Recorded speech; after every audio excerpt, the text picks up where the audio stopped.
Chegou a hora da gente tomar nosso café conversando sobre assunto importante. Foi sancionada com vetos a medida provisória que altera regras de análise e concessão de benefícios do Instituto Nacional do Seguro Social, o INSS.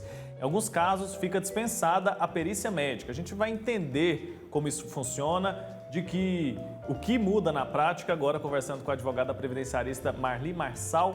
Ela está aqui comigo. Doutora, bom dia, seja bem-vinda. Bom dia, Wilker. Bom dia a todos que estão nos ouvindo hoje, nessa manhã, tomar um café com a gente, né? Exatamente. Por falar em café, vou te servir um cafezinho agora.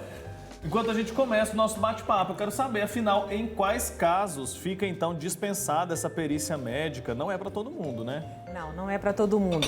É para aquelas regiões, Wilker, onde as perícias médicas estão demorando mais de 30 dias para serem concedidas. Por exemplo, o cliente vai ali no 135, até no próprio aplicativo do meu INSS, ele tenta fazer o agendamento da perícia, e aquela perícia está demorando mais de 30 dias para ser concedida, para ser marcada, para ser feita a perícia, aí você pode optar pela perícia documental. Então, ela não foi dispensada a perícia. A perícia ela vai ser feita, mas de forma documental. Então, o segurado ele vai fazer o agendamento, vai enviar aqueles documentos que ele precisa para comprovar a incapacidade dele, comprovar a doença. Aí sim, essa perícia, a documentação dele vai ser analisada pelos peritos médicos federais e aí sim eles darão ou não o benefício previdenciário.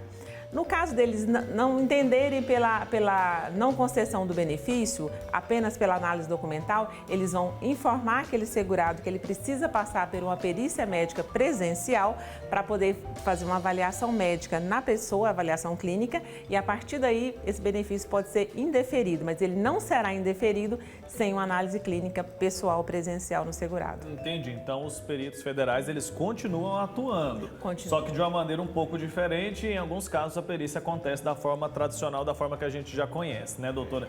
E a pessoa ali, na hora de enviar essa documentação, primeiro, vamos falar sobre essa documentação. Quais documentos são exigidos, quais documentos a pessoa precisa anexar e a qualidade desses documentos, a qualidade da foto, a questão da luminosidade, tudo isso também pode influenciar bastante, né? Influencia. É importante, primeira coisa, que o atestado médico, ele não tenha sido emitido há mais de 30 dias, então eles têm que estar dentro desses 30 dias, o atestado médico tem que estar legível.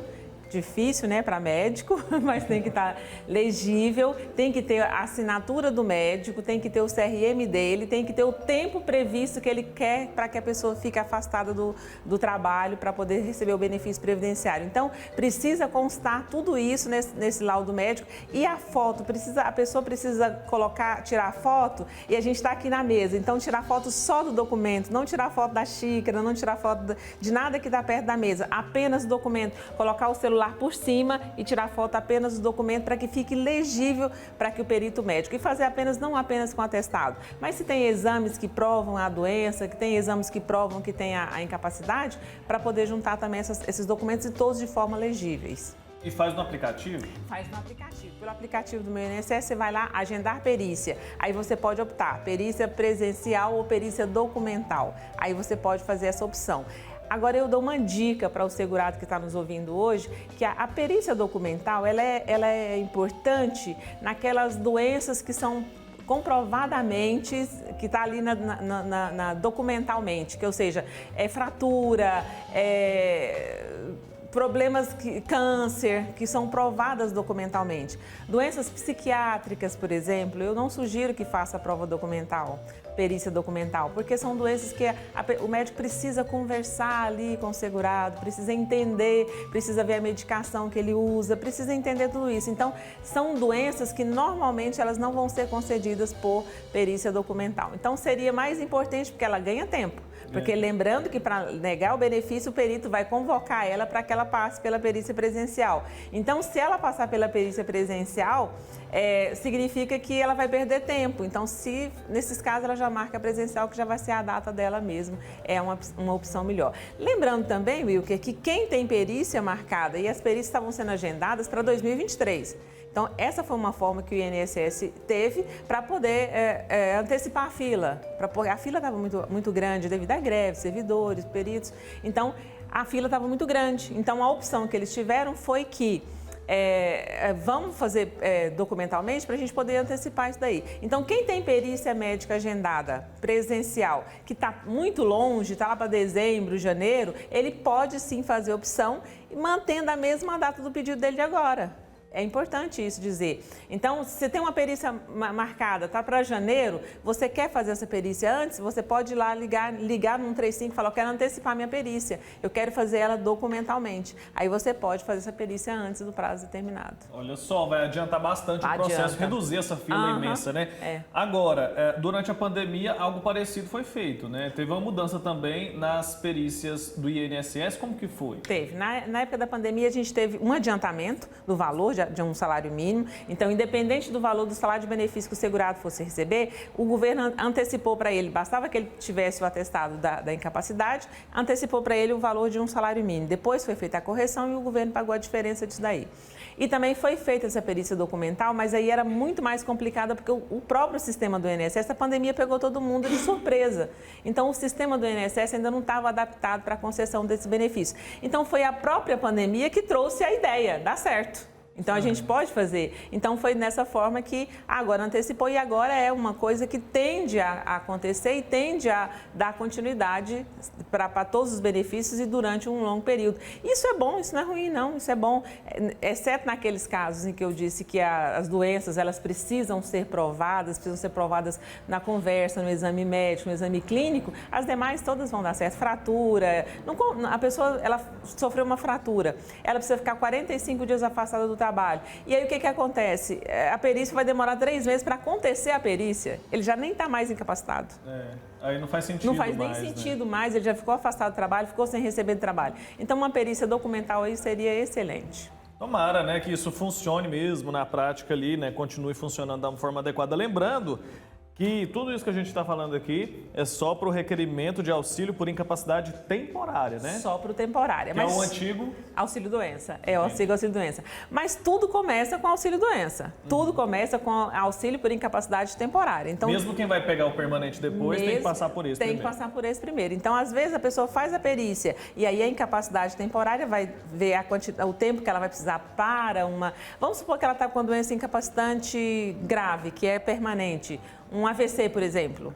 Então, um AVC, às vezes, ele vai demorar para poder ainda restabelecer, vai ver o que ele pode restabelecer de movimentação, como é que tá. A gente sabe que é uma doença grave e que é uma doença que ela tende a ficar permanente, né? Pelo menos as sequelas podem ser que fiquem permanentes. Mas aí vai ser concedido um auxílio por incapacidade temporária, essa pessoa vai ficar 6 meses de benefício por incapacidade temporária, depois ela será reavaliada para aí sim saber se vai continuar temporária ou se vai ser permanente.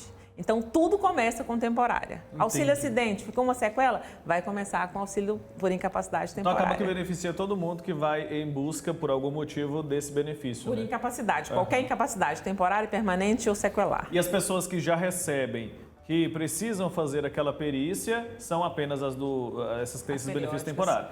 Aí a pessoa faz também... à distância, faz também sem ser presencial. As periódicas, né? Que chama de perícias periódicas. Quem já está de benefício, ela precisa periodicamente revisar esse benefício. O auxílio por incapacidade temporária, ele vai ser revisado a cada 6 meses. E por incapacidade permanente, embora as pessoas, esse nome sugira que não haverá periodicidade de revisão, ele é revisado a cada 2 anos se a pessoa não tiver 60 anos de idade, se a pessoa não for portadora do vírus da AIDS e se ela não tiver mais de 55 anos de idade e 15 anos já de benefício por incapacidade permanente. Então, embora o nome seja permanente, essa pessoa sim vai passar por revisões periódicas desses benefícios previdenciários. Então, e é importante que se faça isso, porque tinha alguns benefícios antes de ser lei, antes de 2019, esses benefícios demoravam para ser revistos. E aí acontecia de pessoas que já tinham morrido e os familiares continuavam recebendo, ou aquelas pessoas já tinham sarado e continuavam recebendo. Então, são coisas que precisam ser feitas para a saúde também do INSS, do Caixa Previdenciário, né? Precisa ser feito. Uma hora ou outra todo mundo vai acabar perdendo com isso. Né? Exatamente. Precisa manter ele saudável, né? Precisa manter ele sempre ativo. E uma forma que eles acharam é de revisar esses benefícios, o que eu também acho justo.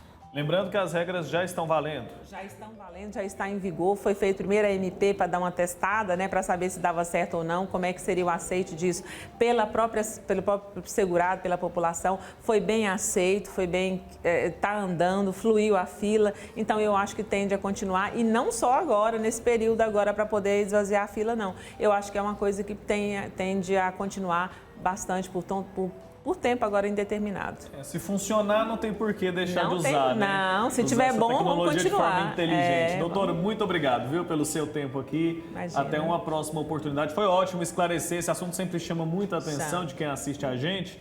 Acho que a gente conseguiu dar um norte bacana para essas pessoas que buscam esse benefício. A gente sabe, é um momento complicado, né? Então, quanto mais a pessoa já vai informada, mais ela adianta o processo. Até uma próxima. Adianta sim. Muito obrigada. Eu que agradeço pela oportunidade, pela informação. Muito obrigada.